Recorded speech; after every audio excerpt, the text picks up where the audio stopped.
So, hello everybody, we're live. Are we broadcasting live? I think we are. So thanks to Jonathan for that handover, and welcome to you all in the room. This session is from circular economy to climate change, getting sustainability communication right. We may want to get into the lexicon a little bit later. What is sustainability? We can discuss communication. You're all communication professionals, but what we want to hear from you is a lot of questions, a lot of insights as we go along, because after all, we want to make this fun. We want to hear from you.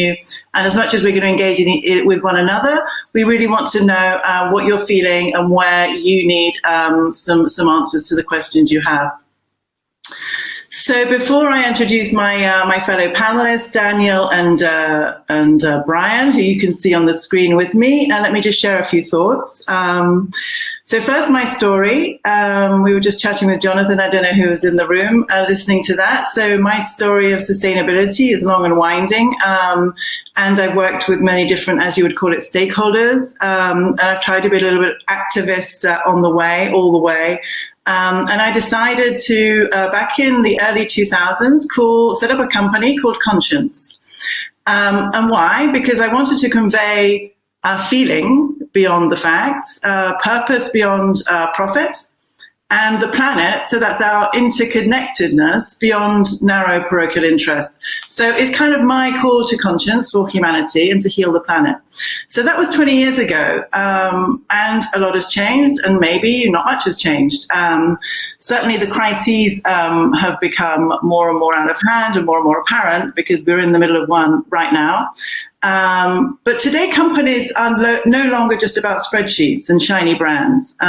They have personality, they have purpose, and actually they have people, real people with opinions, with their own hopes and dreams as well. They have a collective conscience as well, you could say, which a lot of companies call their northern star. When they think about campaigns or organizational strategies, like what is the North Star we want to aim for? So sustainability, in my view, is the collective call for conscience today.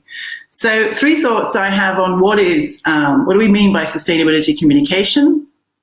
And I think we're going to have a lot of discussion around this point, because what do we mean if we're trying to talk to one another, from a company to an NGO, to think tanks, to the media, to politicians, and employees? What words are we using? What language? What does it actually mean, in a sense? So that's part of the conversation, is kind of understanding that we're all talking about the same thing. So shared understanding, so we can then travel together to shape a better future. So for me, sustainability communication is very strategic. It's a strategic tool. It's a bridge between business strategy and reputation.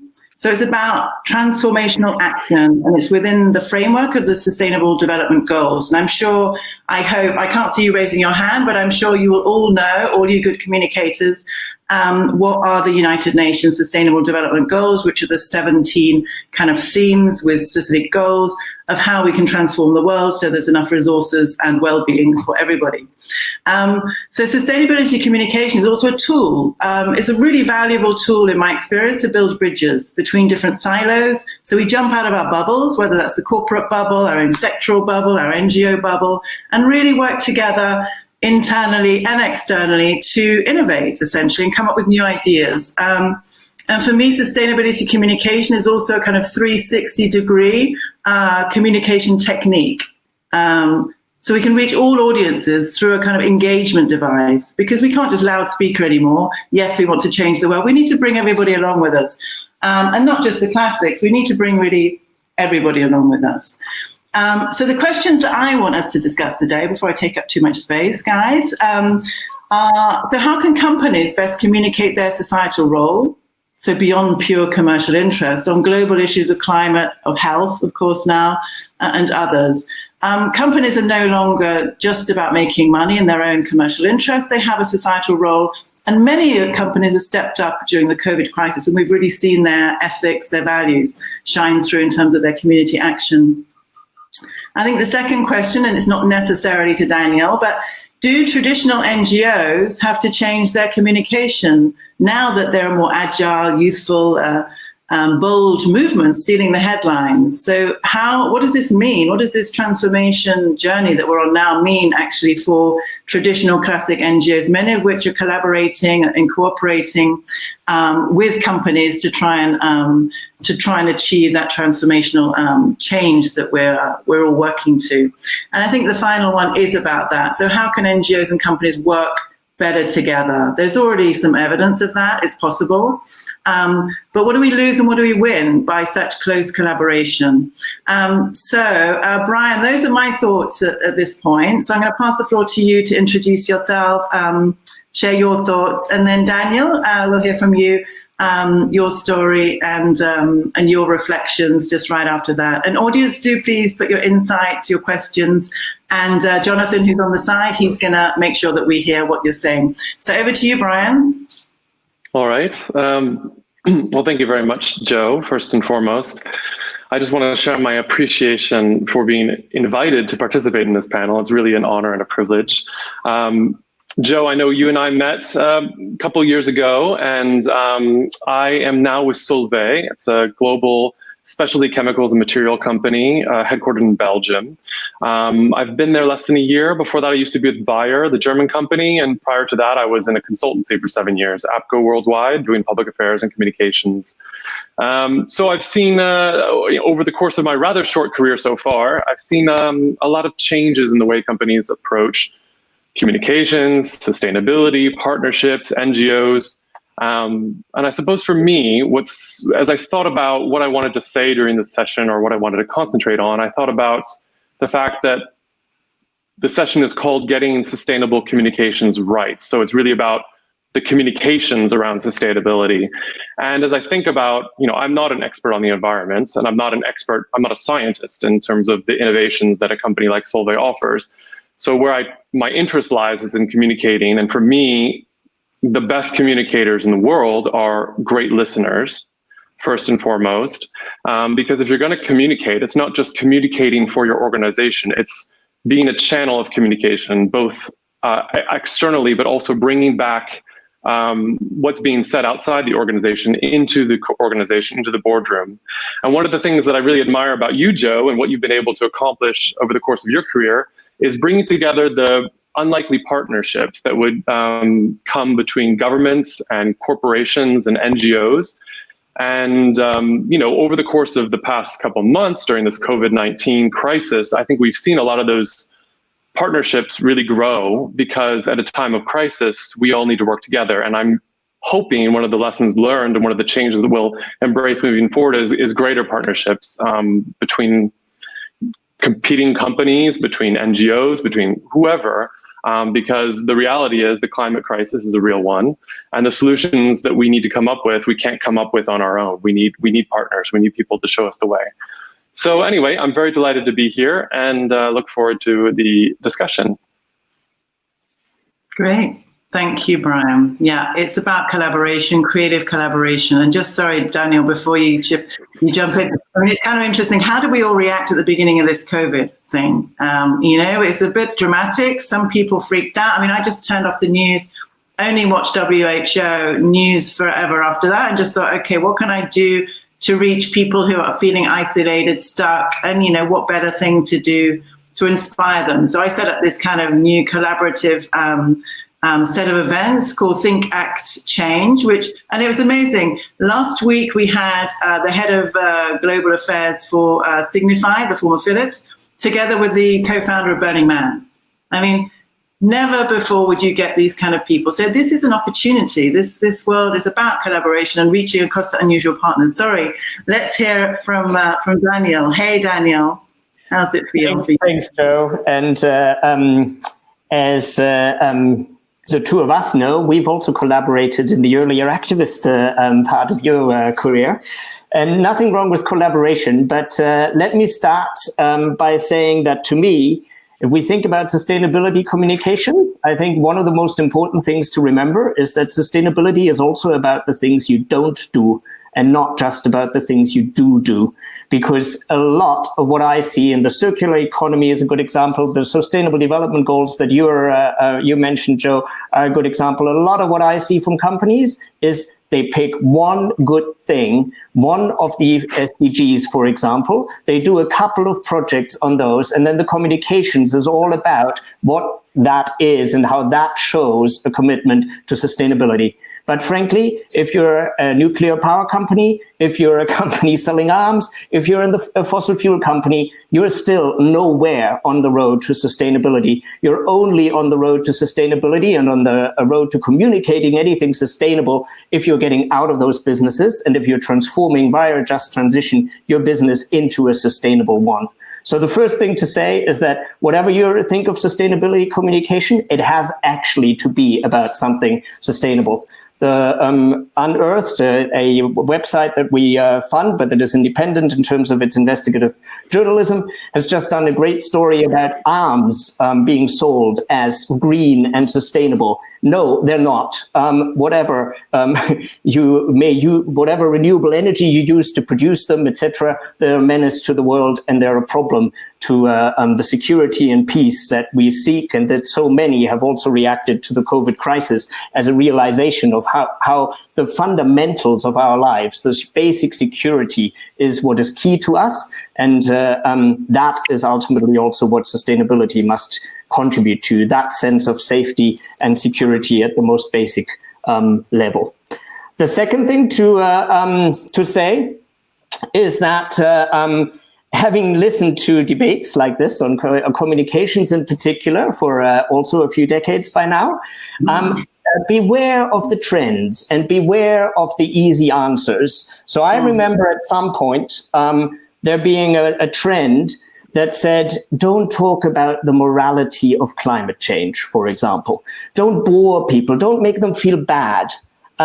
Now, it's true that you can tell a very positive story on why climate action is better for everybody and not just the planet. You can tell the story of the cities we need being better, the transport we need being better, etc., the lifestyle we need being more relaxed and less taxing on also our health. You can tell all of those stories positively, that's true. But if we've learned anything from Greta Thunberg and many others, that does not mean that the moral argument is any less powerful, and that therefore the moral argument has to be discarded. So never go for the one size fits all, or the sense of, oh, this is the trend, so we must communicate sustainability in this way. No, different audiences, different times, different moments, different places will require different communication techniques. And some of the fundamentals, the moral dimension, for example, will always come in, because at the core, we are a social and a moral being. The third point is beware that as long as you're a part of business associations and you allow them to continue to push for tax evasions, for against climate rules, or for the existing trade regime that has baked in unsustainability in our trade patterns. And we've seen that with COVID, for example, with the example of medicines. It's just our way of doing trade around the world is insane and needs a complete reset. And as long as your business is part of business associations that is pushing for those rules to be kept or to be made even more stringent and not to be moved towards a new set of rules that drive sustainability, you can even be a beautiful renewable company that really is into sustainability with everything you do, but you're still going to be a substantial part of the problems. Finally, Jo, just to start the discussion, you were somewhat provocatively suggesting in your beginning remarks that we big... We're not too old, Daniel. We're not too old. That's not what I'm saying. That the big NGOs, are like looking a little old and looking a little tired, maybe, in the face of some of the new movements springing up, in particular the youth movement.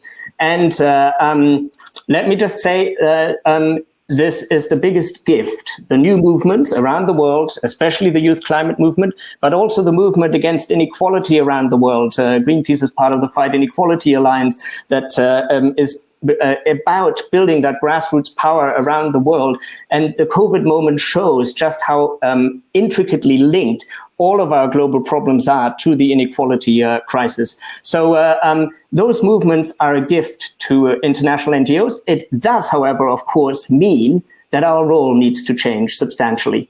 But this is nothing new. So when I started to be interested in this in the late 80s, early 1990s, international NGOs did a lot of the work that now established international institutions do. Greenpeace published a report on the signs of global warming in the late 1980s. We don't need to do that anymore because we now have an intergovernmental panel on climate change.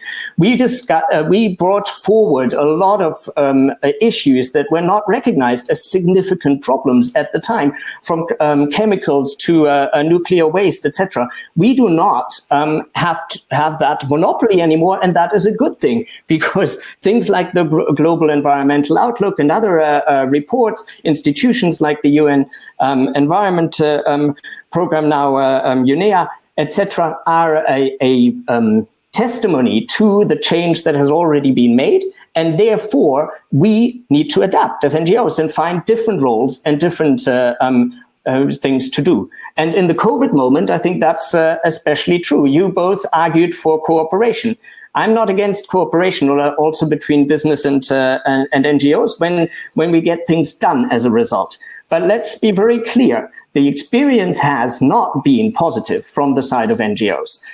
Say Greenpeace has invested a lot in getting company commitments, for example, to stop deforestation in the supply chain by the end of 2020. Okay? In theory, there's still 6 months left. So those companies listening that have made that commitment, go for it and still prove us wrong. But it looks like that is one of those commitments that will be massively missed. And that is undermining trust in any communication any of you do, because frankly, the likes of Greenpeace are not going to invest in the substantial amount of detailed negotiations, etc., with individual companies or even the Global Consumer Forum and other bodies like that. We're not going to do it if it's not going to be worth it. We are going to then, almost by necessity, have to go for the regulatory change that will actually deliver the change and will also mean that there are sticks if the partnerships are not followed through and if there is not action that is real.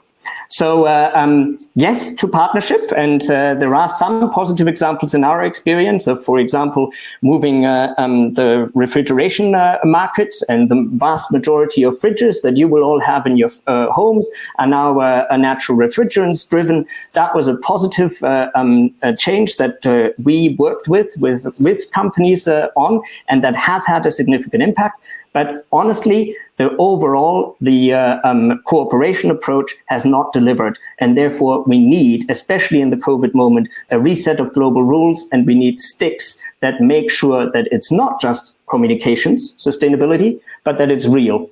And because that's what we require in order for us and indeed our children to have a future. So thank you. Oh, thank you, Daniel. There's a lot for people to digest here. For me, that all makes sense because I talk a lot with NGOs. For many in the audience, that might seem a lot to digest because many people actually don't think about systemic change, global transformation, global trade rules, and really the drivers in society like global inequality and other issues. Because their focus is necessarily narrow, because they work in one sector, one corporation with a specific set of interests. So we're going to have to unpick some of that, Daniel, so everybody kind of gets what all of that means. Not just what it means by talking about it, but what it means, kind of what are the consequences of some of what you're saying. And you're right that this is a massive journey. We have been, society has changed. There has been progress. We can see that. Some of the things like you say about targets, I remember working with you as a campaign to have climate change targets at European level. Do you remember the 2020 campaign by 2020? We were kind of target setting. We thought that was a smart move. Instead of talking about morality, we talked about numbers. And we achieved it with a multi-NGO coalition. We achieved that with impossible to think about now, a whole construction outside the European Council, people singing, dancing with a huge kind of festival going on outside the summit. I can't imagine that now. That was 2007. But the value of having those targets, even though we look back now, and when was that? That was close to 15 years ago. But it did set in train a set of policies which take always too long to discuss, a set of pressures on companies which then take a little bit longer. And so today we're at the point where globally companies are aware generally that they think they need to speak. They need to have they need to speak out, have a position on these issues. Some do, some don't. And you're right that there are some sectors that some would argue, that are inherently unsustainable, whether it's about health or murder, we can say, or whether it's about certain sectors, and whether they're ultimately sustainable. But that's a kind of definition, a policy definition. So maybe we should leave that to one, kind of park that up. But I think that's a point worth made. But essentially it's about the transformation journey then, and how do we then communicate that?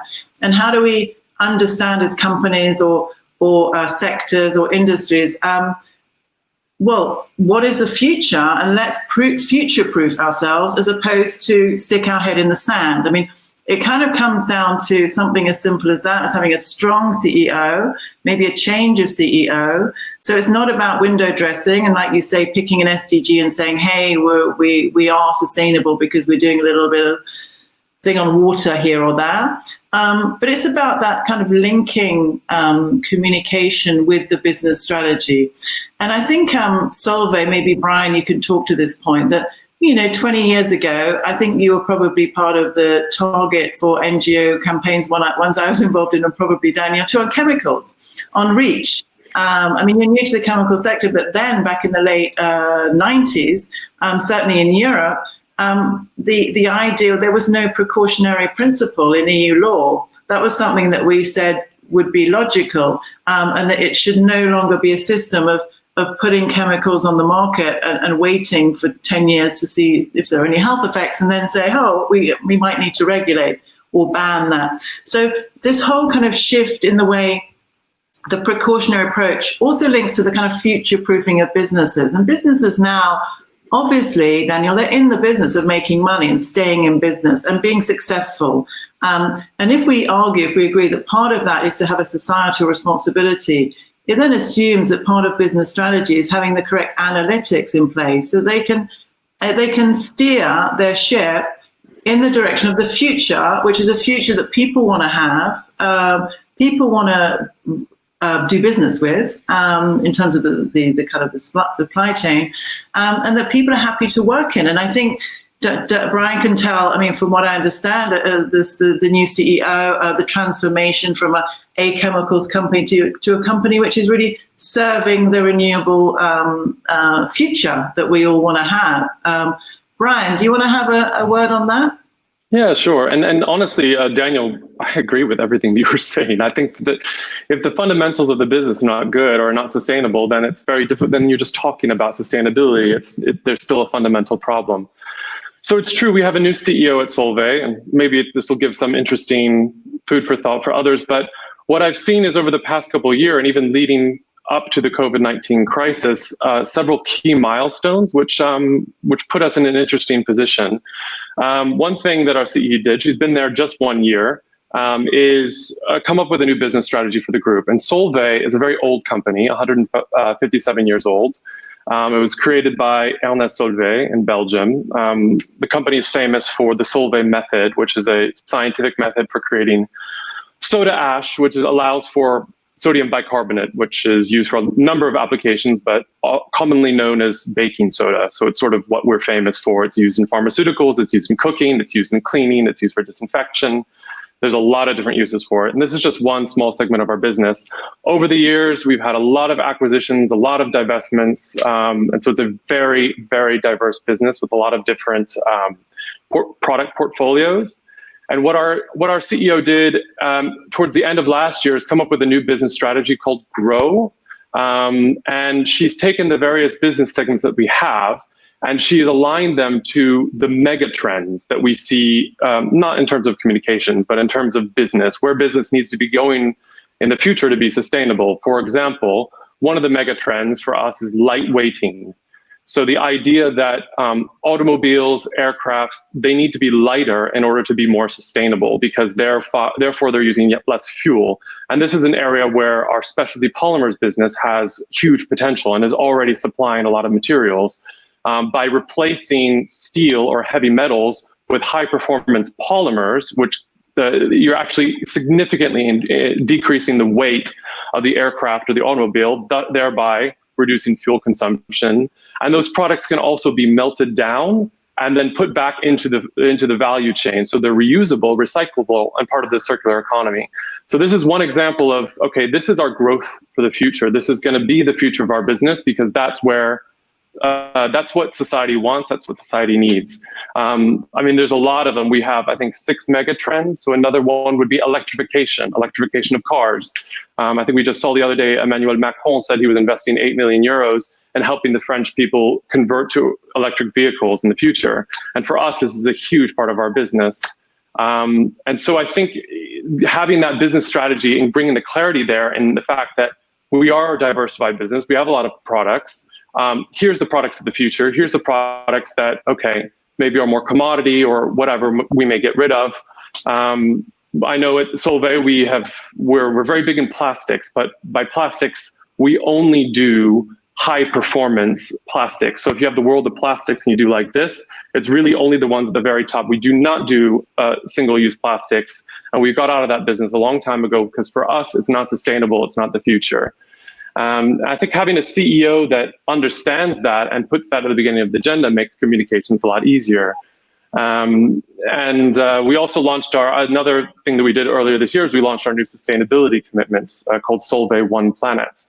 And there it's about, we have 3 pillars: climate, resources, and better life. So for us, there's climate, it's about reducing emissions.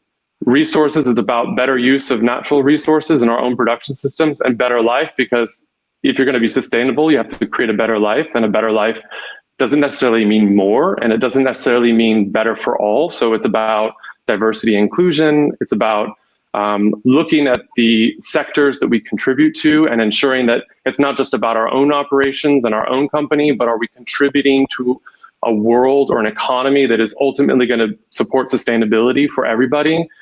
So that's the kind of platform that we're looking at. And it's not something that we can do alone either. It's something you have to do with partners.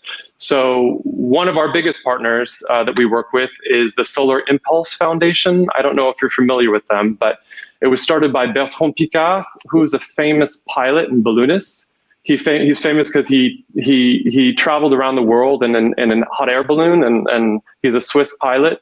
And later, he's also an environmental activist. He started the Solar Impulse Foundation, and he created the first solar-powered aircraft to go around the world. And Solvay contributed about 16 components in making that a reality. So we were one of the first partners of Solar Impulse.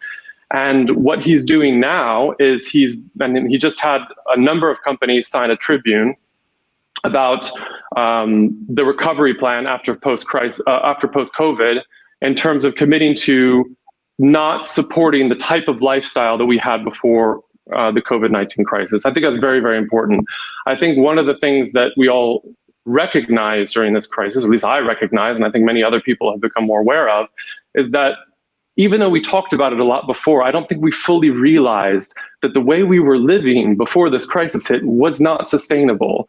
And, you know, we're never going to go back to normal. We actually have to rethink what normal is.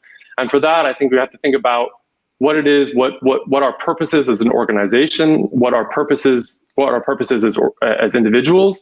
It's another thing at Solvay that we just launched last year is our purpose. And what's interesting there is going through the exercise of launching a purpose is it's very interesting.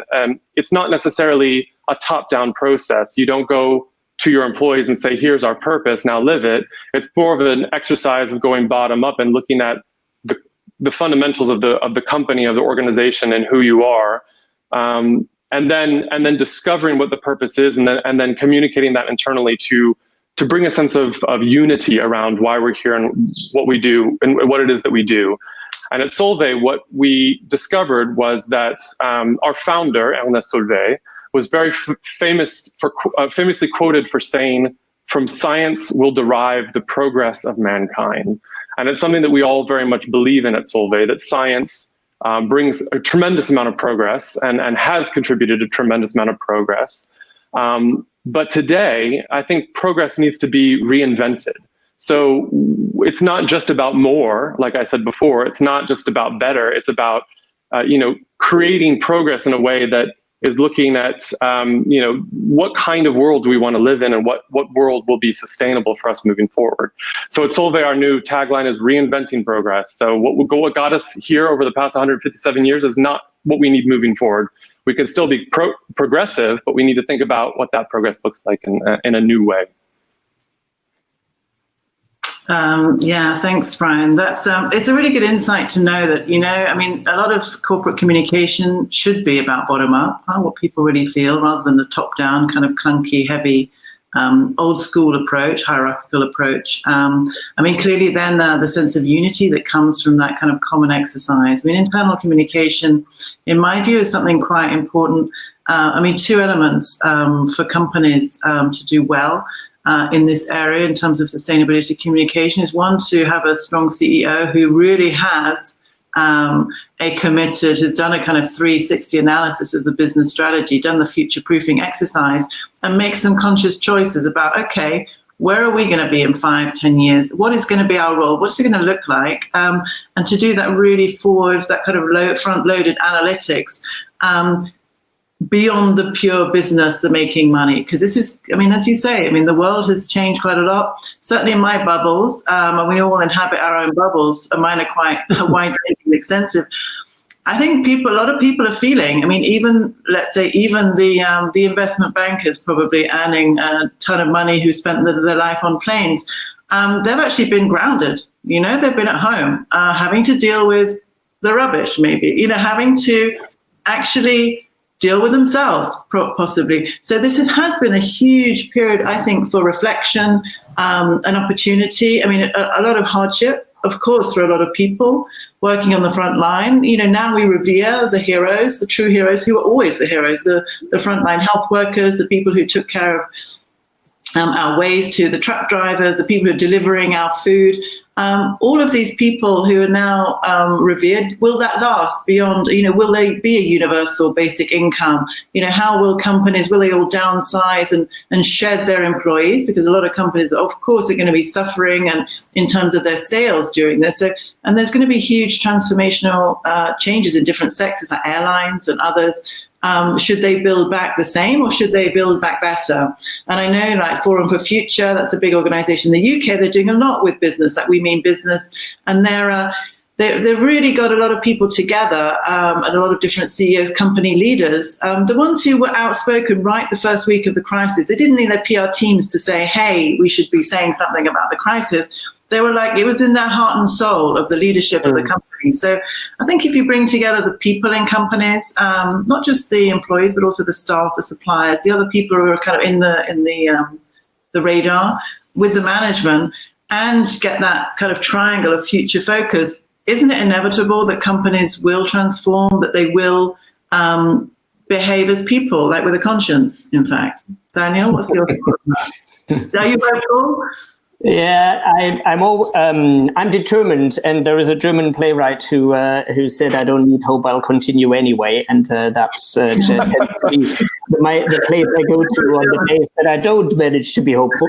But and I want to pick up on this, because I think this is also why there should be an interest, and also an inside corporations community, in the fundamental rules of our economy. Because the reality is that if you speak to people, to Davos men, shall we say, behind closed doors, that realization, Brian, that you're talking about is already pre-COVID. The reason that it is now coming out so strongly, and that indeed it is being expressed by so many people very clearly, is because that realization was already there. And I've, one of the roles I have supporting our executive directors when they go to Davos. And behind closed doors, there have been many leaders for years who've said, we know growth can't go on like this. We know the financial system can't go on like this. We feel as trapped as anyone. And these are the richest and most powerful people on planet Earth, and too many of them men. But they also feel trapped by the rules.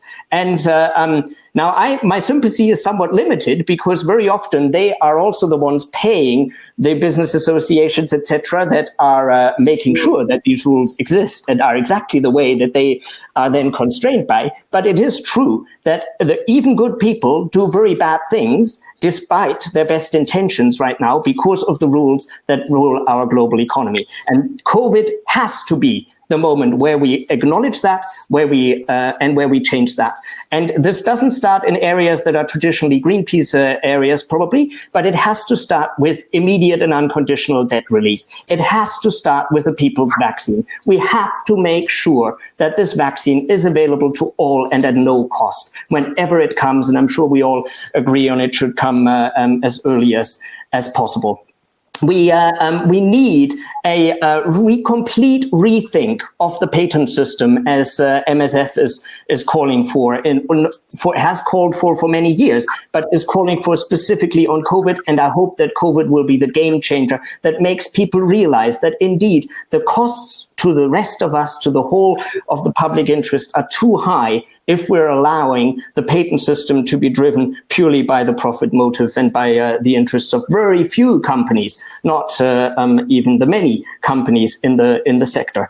So I think that reset moment, and one of you in the Q&A also asked for us to focus on the green and just recovery. I think it needs to happen. But the reality right now is we're seeing a lot of people from, if we're talking in Europe, from von der Leyen to Merkel to Macron, using the right words and committing. But then when it comes to actually spending the money that they're currently throwing around, we're seeing a lot less evidence of it being a green and just recovery at all. It is the money is being given to the fossil fuel industry, often, as in the case of Lufthansa in the country where I live, with no strings attached effectively, and with no plan to make their business model fit for a 1.5 world that all these governments are committed to since the Paris Agreement. And that's 5 years ago. That's not a new thing. So that's the sort of depressing part. But indeed, I think there is also a real moment of possibility for a green and just recovery. And that's certainly where we are putting a lot of our effort. And the polling evidence, and it doesn't matter which country you go to, is very strong. Just today, to once again use a German example, the German office has published a very powerful polling that shows that people are absolutely willing to change their lifestyle. So this is not just a feeling that we've all had in our bubbles over the last few weeks. This you can show in polling.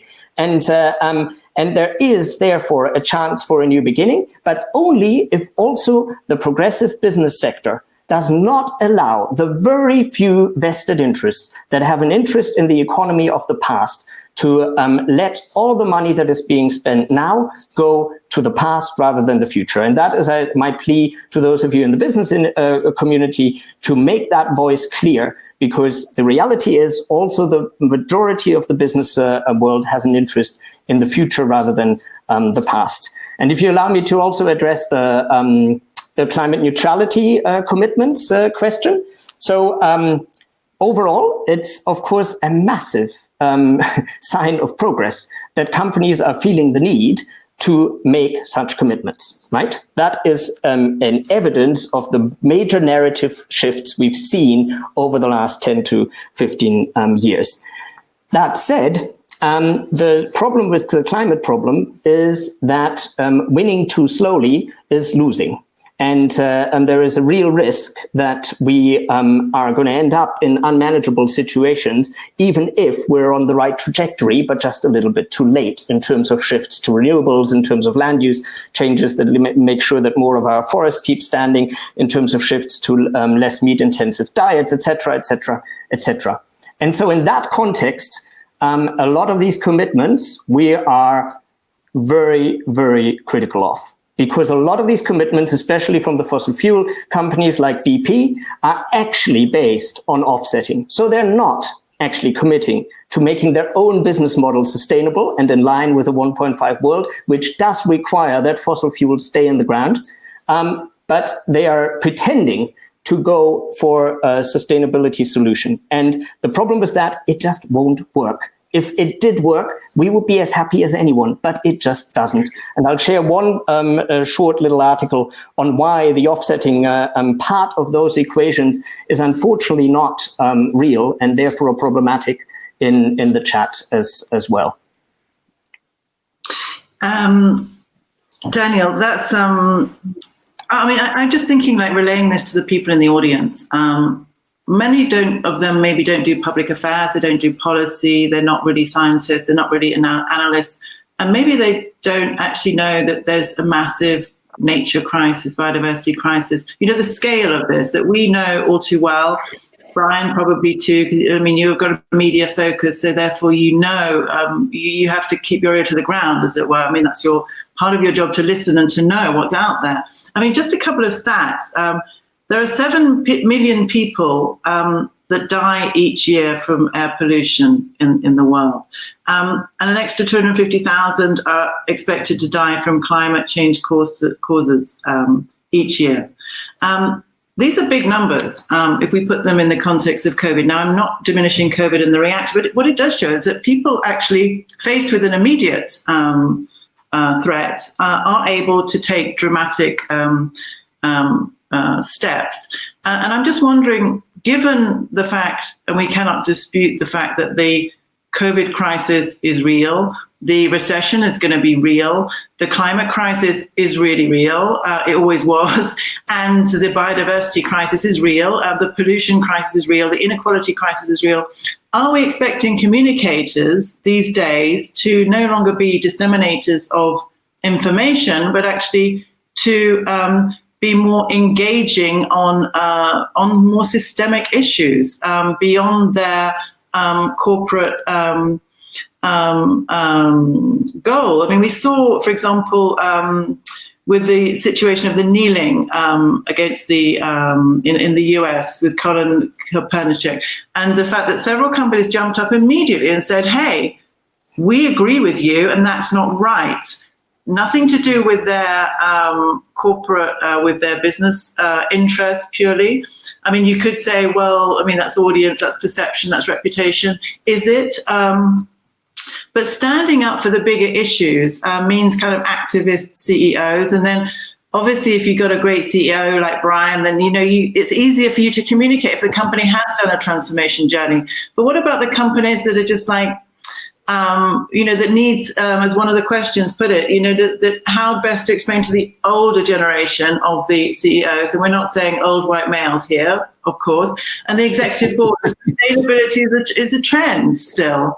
How do we explain that it's not just a trend, it's the future of impact-driven strategy? Inevitably, there are different steps and different stages that different companies are at, clearly.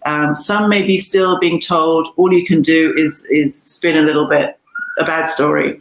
Others with new CEOs are able to communicate a great story. But does it go further than that? And does it mean that companies should themselves be activists on getting rid of tax havens, for example? Does it mean that they need to speak out on issues like the trade rules and how local economies often and people are the whole supply chain impacts leads to the kind of stranglehold on growth actually and progress in a lot of countries?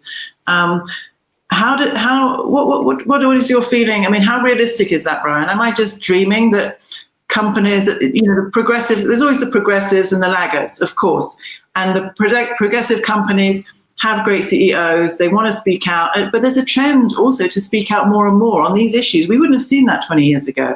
And is there a new generation of CEOs who are just much more real, much more human? What I could say, it's really my experience at Solvay. We have a very special CEO, as you've mentioned. She is in a way, she is very much like an activist. I've seen her personally so many times in boardrooms saying, that's not good enough. That's not enough. I want more. I want to say more. I want to give more. And to have that kind of person who really, she says for her, sustainability, she takes very, very closely to heart. She talks about her 16-year-old son, who she says is her own personal Greta Thunberg at home. She says she's been given the chance. She has the keys to this company. And she said, I want to leave to my children a better world than what I inherited. So, when you have a CEO that really it's her personal mission to do something great, then that just flows down the whole organization, And so it's really hard to compare that in an environment where you don't have that, because it's just facilitates everything. I've also, I've also seen the role of communications in an interesting way in this role, drive the decision making, where I haven't seen that before. Often you have the decisions are made, and then they ask communications to come in and say, here's what we're going to do, write a press release, send it out. Where I've got some information from our sustainability team or whoever, and I bring it to the CEO, here's the press release, and she says, not good enough. I want this, I want that. And that I think is fantastic. Or I let her know, we can say this, but this is really what our stakeholders care about. And then they say, okay, then we need to take a different approach. So it's not just about what's trendy or making nice window dressing, as you referred to it, Daniel, but actually bringing the outside perspective into the boardroom so that they're changing their decisions to make sure that we're communicating in a way that lands and isn't empty. So I think that's been what's really interesting for me.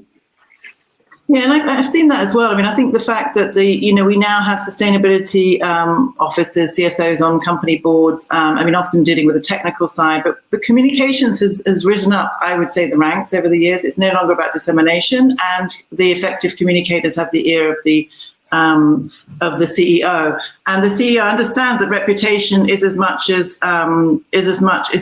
important, and societal purpose is as important to the various stakeholders.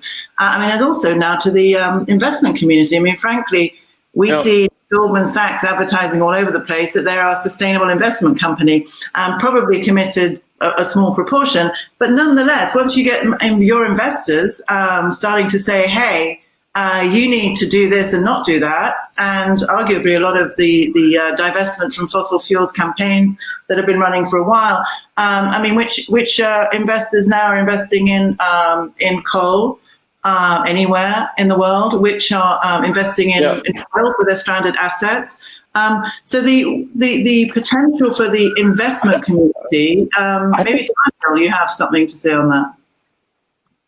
Was that Brian? Did you want to say? I don't know. Well, I was just going to say, I think it is important to know that there is business in being sustainable. There is, you can be sustainable and profitable. I think that's what my CEO, she's going around telling everybody, we will be sustainable and profitable. We're going to be good for the planet and the pocket. And some people say that's not possible. Yeah. And she says, okay, I'll prove you wrong. So I think there is business to be made in being sustainable. And I think businesses that aren't fundamentally sustainable, I think that they'll suffer. I think that they'll see that in the future. And also for employees as well. I mean, can they attract and retain great brains if they're not looking like they're part of the future? I think that's another thing. Daniel. And what young people want to work for a company that isn't sustainable? It's another thing. The generations have different values now. And anyway, Daniel, over to you. Yeah, and, this is true. And coming back to the question around the green recovery, it's one of the good stories that is happening right now, and we need to make sure that it continues as the economy wraps up again, is a massive decline in coal use around the world. And Donald Trump, you will all have seen the pictures of him promising all sorts of things on coal. He has presided over the further decline of coal use in the US, despite throwing millions literally at his fossil fuel friends. So that is indeed a good news story. And part of it is a change of heart in the investment community. People just do not believe that you can make money with this stuff anymore. And they're right. And but I also wanted to come in on the point about the challenge of a different kind of communications, and just share that is not unique to the business sector, right?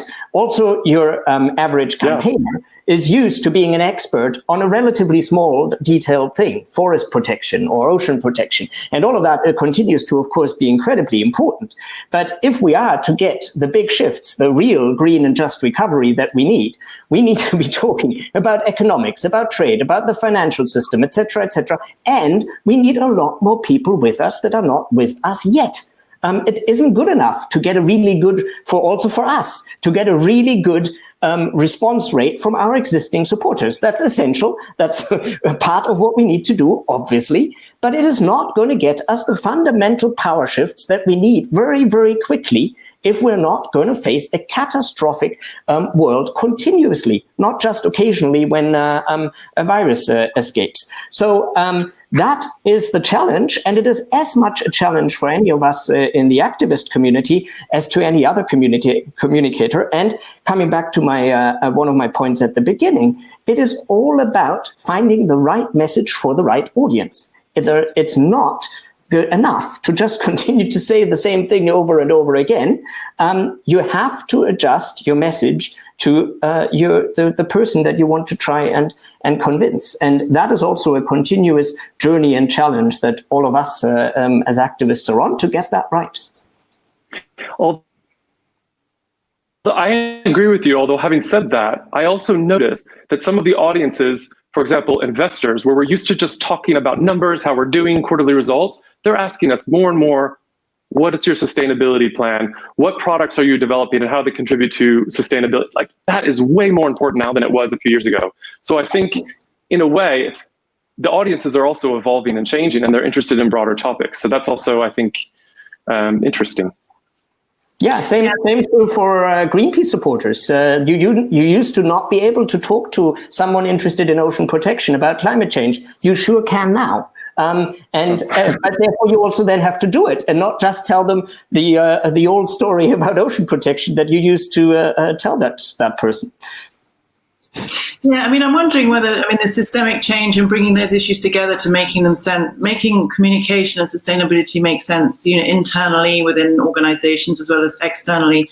I mean, isn't it about fundamentally linking all of the issues on nature and climate to people and to their own personal making their lives better, whether that's about jobs. I mean, that's the economy translated into normal speak. Can I work? And can I do something which is actually useful for the world?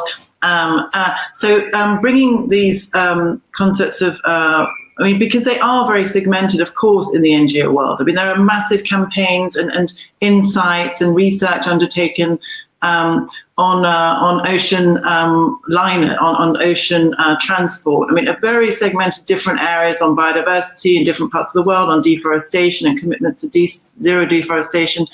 There are more and more campaigns, more and more areas of interest. So Greenpeace is not just about the environment now. It was always about social justice and economic change, but that's much more manifested now because actually, in a way, the NGOs have been smart because they're moving towards the language of governments, which is unfortunately about GDP, as much as that's not a sensible way to measure progress, and about economics. And for arguably now, the conversation is a lot going to be about economics and recession and saving jobs. And how do we actually not just save jobs, but create jobs? And that kind of comes to the building back better. And whether, in the last few minutes, whether you have like a few top tips to share with the audience of like, what steps, what are the 3 things that people can do to push this up in the agenda in their companies, and to make sure that that the message kind of hits home internally and externally. Just in the last few minutes, I can see Jonathan back on. Daniel, you want to go first? 3 top tips. What should people in the room be doing? So the first is be holistic rather than try and communicate individual actions or things you fund, etc., because that is good, but that is not sustainability communications. The second is, indeed, the values of the audience around the world are changing. So look at things like the surveys coming out for what kind of change people want to see in the post-COVID world, and try and up your ambition in terms of how you can contribute to that.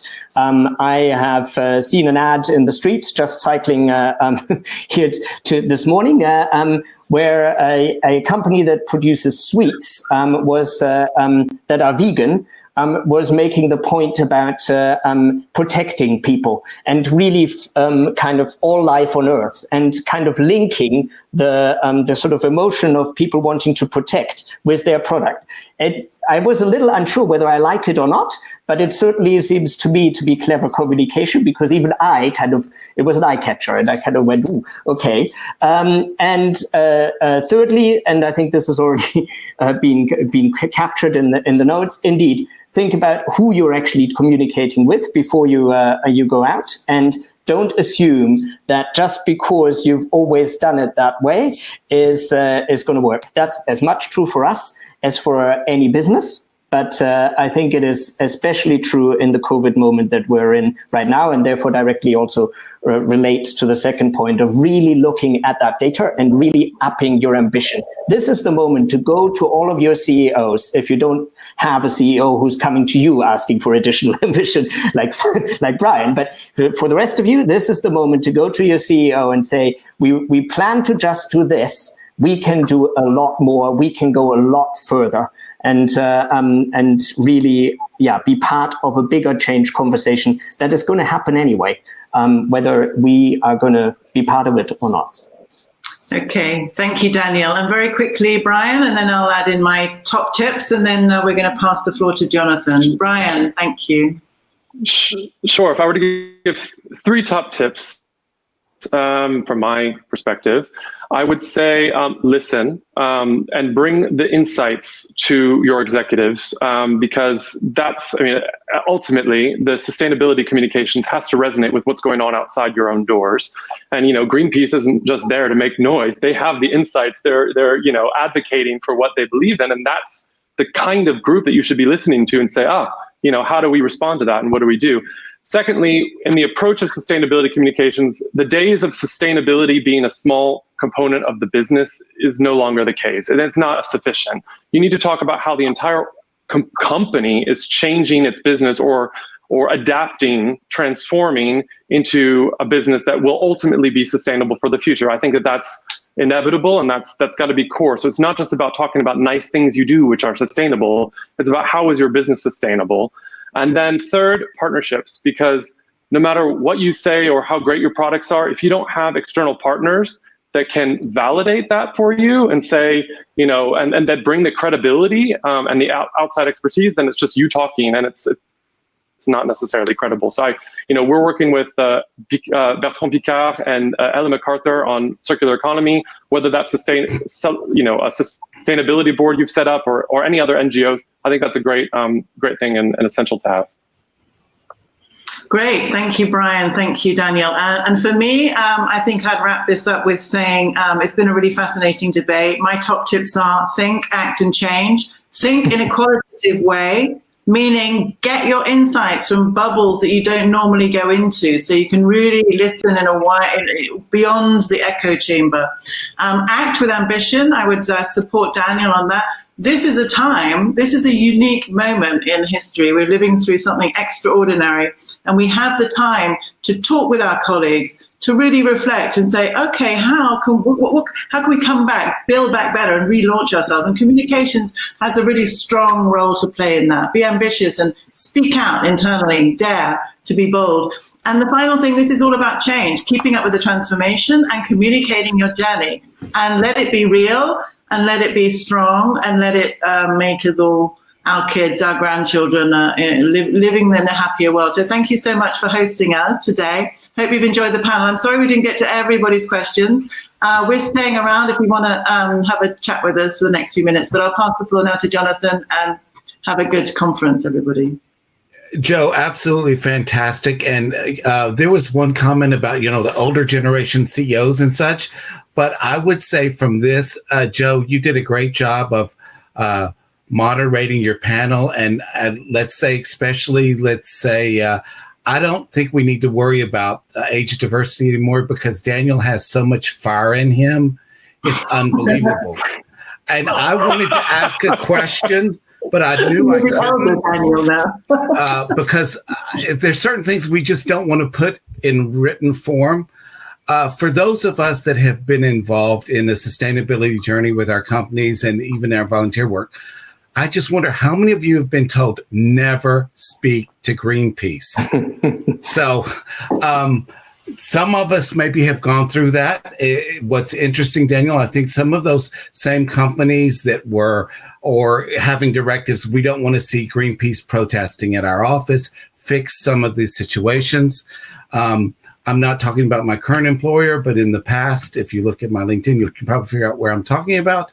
But I think one of the things is I'm like, oh, as an American living in Germany, people give me a 0 on my German because I make one mistake. And I feel like, Daniel, you beat us up a little bit because I see the journey. I've been on a sustainability journey. I participate in NGOs as well as I've done it in companies. And I've seen even getting in bed with Greenpeace at the end. So I do, while you have a very much German all or nothing, I do appreciate that. If you're making certain types of products or you're doing certain things that are like very dangerous, doesn't matter if you are carbon neutral or whatever.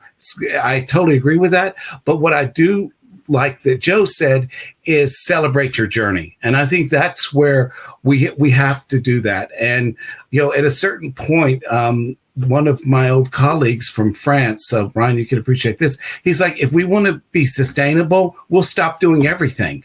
We will just stop everything. So I think we do need to balance a little bit on that. So I'd like to bring that up as sort of, let's say, the conversation is fantastic. And I think this is worthy of a lot longer.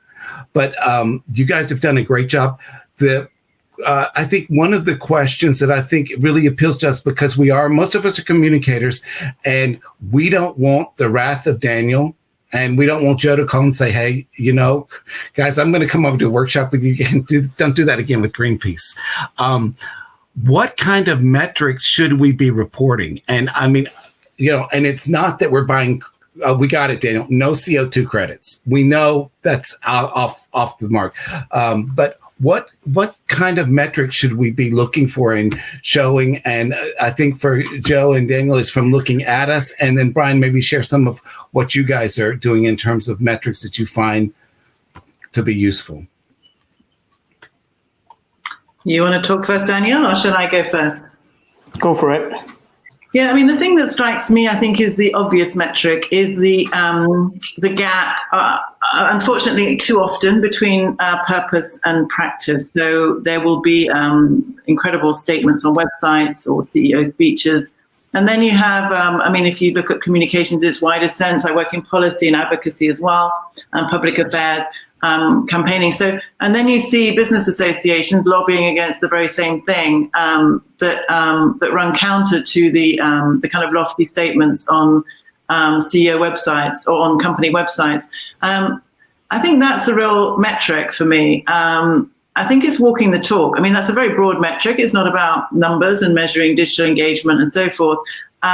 You know, you can measure it also in terms of how many conversations you have. Like Brian said, how many times you listen. It's not about talking, but it's about listening. How many times you sit down with, what would I call it, critical partners, critical friends, and say, hey, what should we be doing? In a very humble way. Where are we going wrong? And, you know, often, I mean, I worked in a big company and, you know, you can get a little bit kind of blinkered with the corporate speak, the corporate way, and what becomes kind of normal inside. And you have to really step out, I think. So for me, the two metrics would be how much are you listening? And you can measure that through engagement. And how much are you really supporting organizations that are actually undertaking activities which are running counter to your stated purpose. Some companies have left business associations, some quite prominent companies, because of that. But, you know, we need the rest to leave. I mean, many more to leave and to break up some of these structures, which are very set in their ways often. You know, lobbying, I don't know if anybody in the audience is from a public affairs lobbying background, but, you know, that for me is part of communication. It's one of the communication disciplines. But you see lobbyists who are very often saying things which are directly countering, working with organizations which are direct. We need more agile associations which are more kind of future fit rather than doing the things in the old way, which is basically associations, business lobbies were set up to defend, to stop things. I mean, let's be honest. Daniel, what's your thought on that? So I think some of the metrics are already there, and we don't need to reinvent them. There is the SDGs. If we're implementing all of those already, that would be a good start. So my key message there is don't just pick one. Really get serious about all of them, because only together can they be a pathway to a livable planet and an equitable one as well. And the second metric is still resource use and CO2 emissions. I mean, if you can improve all you like, unless they are actually going down ultimately. You're still going to be part of the problem. I'm sorry about that. And that's not me being overcritical or black and white. That's science. That's nature. That doesn't negotiate. I'm sorry about that, but that's the reality of it. I think it's not like the relationship between Greenpeace and business is not black and white at all. And I recognize the role of those on the inside to make change. That's for real. But the guarding stick has to be not the journey, but whether or not the outcome is good enough. There's a very good book about how the environment improved after the wall fell in Germany. And it's called Everything Gets Better, but Nothing Turns Out Well. And that is the story we have to avoid when we talk about sustainability, because we need to make change commensurate with the task at hand. And that is systemic and fundamental change. And that is not me talking. That is, unfortunately, the insight of all models you can look at in terms of environmental impacts, and comes from the most esteemed institutions on planet Earth. The financial markets have understood this by now, etc. So that is the reality, and I cannot get out of this, but absolutely, it's a complex story, and everybody has to start where they are at. That is, I agree with. But don't be content with being on the journey. Do think whether this goal you're pursuing is enough, considering the urgency of the task. Daniel, that's great. We're going to give you the hashtag Speak Your Truth, because I think that was actually excellent in terms of your response there. But it is a journey.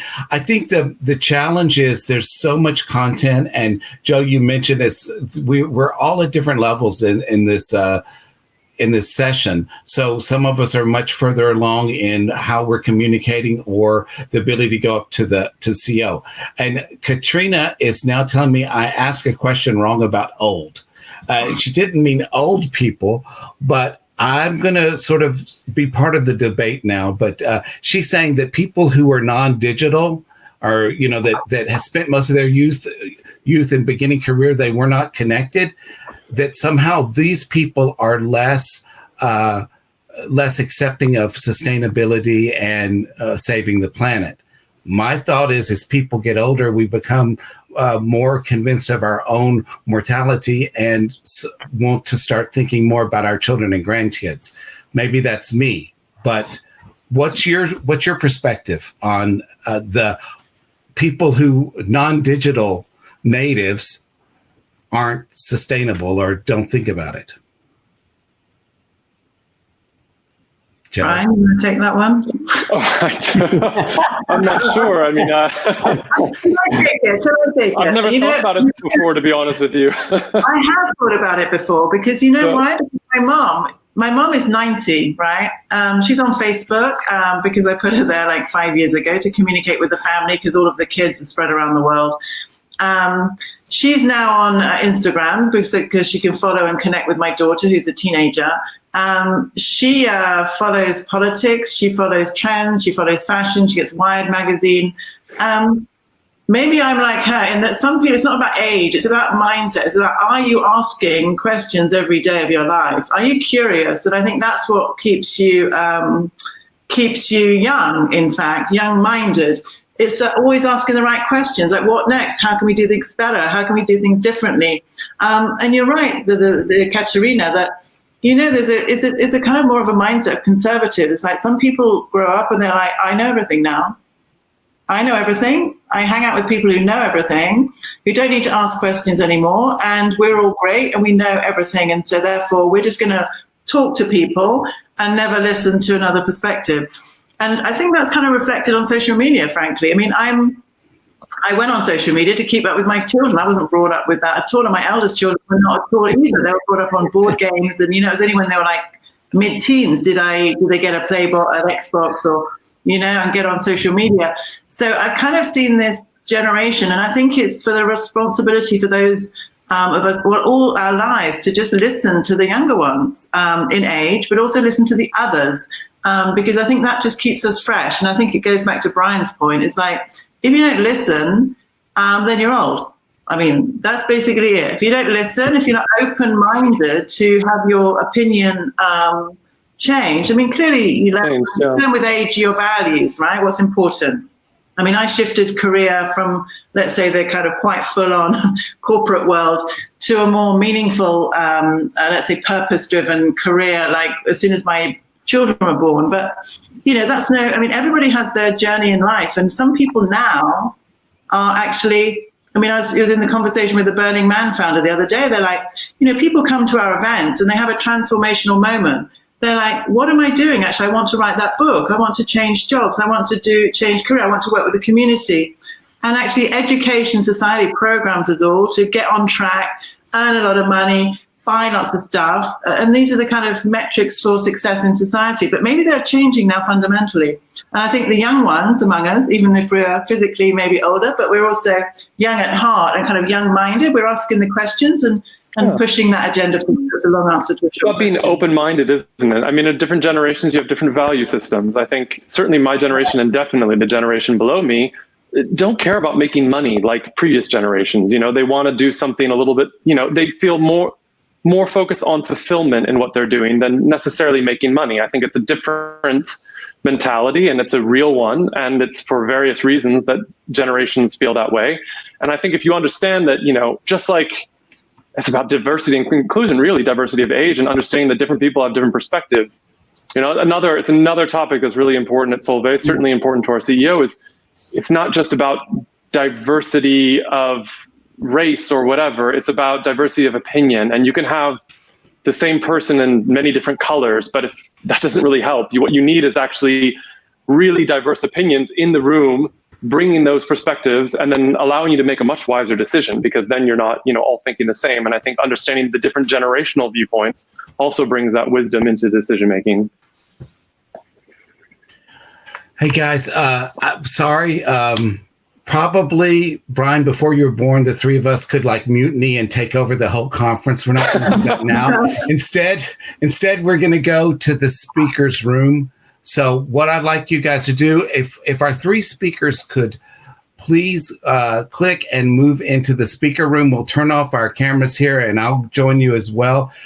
Very lively conversation. They are doing a very interesting closing session about the black holes in the main stage, but I think there's a couple of us that are not through talking to you guys. So if you guys could move over there. It's been a wonderful conversation. It's been a great way for us to end track one for the session. I hope maybe we can see all of you face to face next year and have a little bit more of a workshop. So thank you very much.